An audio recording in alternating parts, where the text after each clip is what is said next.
sidoo kale waxaa soo dhamaysteen marxaladda dugsiga dhexe waxaa idin iman geliya marxaladda dugsiga sare marka waalidiinta sharafta leh waxaan markaas ka codsanaynaa hadduu alla idmo juhdigay soo bixiyeen bedelkiisa ilaahay ha siiyo iyada ardaydaas ku dadaalaan oo fursaddaas waxbarashada ah waxayuulaan la xisaabtamaan macalinka door ayuu leeyahay doorkiisana waa boqolkiiba konton macalinka waxaa waa cashirka inuu soo diyaariyo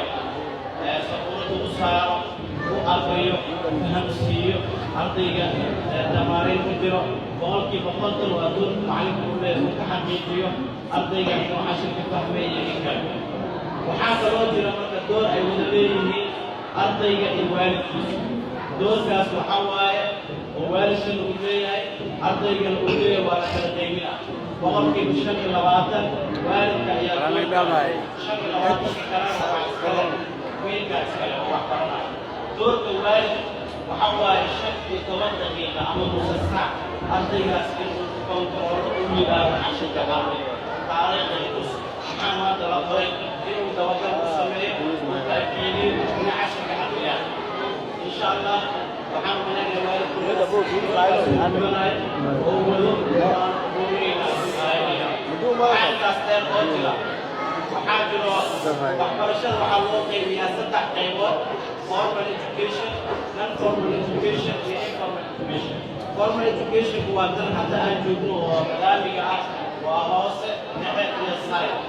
non-formal education waxaa waaye waxbarashada private-ka ah oo caadiga informal education kan waxaa waaye qofka waxa uu baranayo tusaale ahaan afkan soomaaliga hadda aan ku hadlayno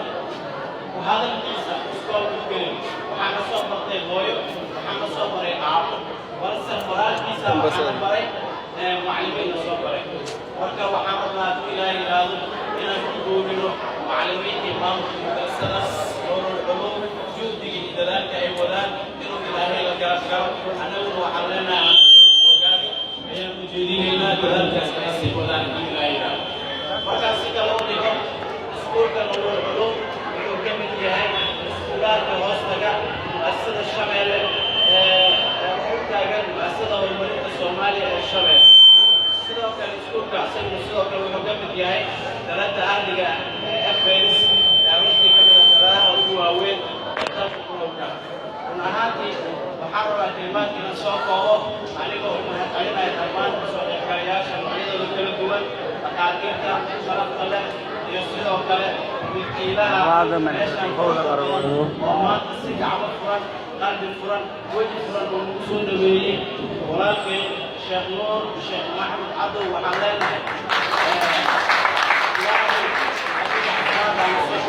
allah kaa siiyo diktoorkeena qaaliga diktoor sheekh cadow waxaan leenahay xalfadaha noocaan oo kale fursad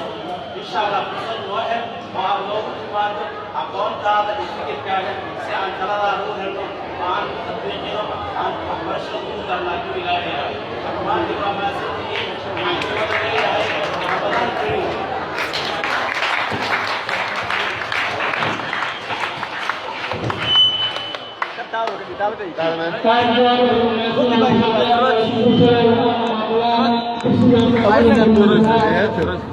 صبر لنا